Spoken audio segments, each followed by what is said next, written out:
Hey everybody, it's Gary the Google Guy here. I thought I'd give you a tip on a couple of new updates to Google Sheets, and that is the ability to be able to group rows and group columns. So you can kind of eliminate some of that stuff in between and then expand it when you need it. So for example, let's say in my ROI sheet that I've got here, I don't need to have all of this data in the middle of my screen showing at once.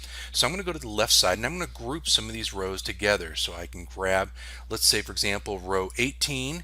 We're just going to select on down to number 9, let go, and then right click, and in that menu you will see an option, if we scroll down just a little bit, to group rows 18 to 26. So when we do that, we will now see the little minus sign to the left. If I click on that, it will collapse it. Click it again and it'll expand it.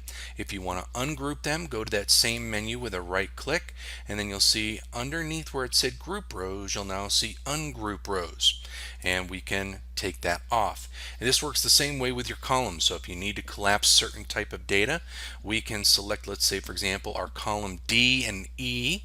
We'll go to right click, and in the middle of their menu there we'll see group columns, select, and that will give us the option to collapse those two columns there, and we can do that same thing that we did previously. So there's the minus sign up at the top, reduces, expands, right click, ungroup columns DE, and we are good to go.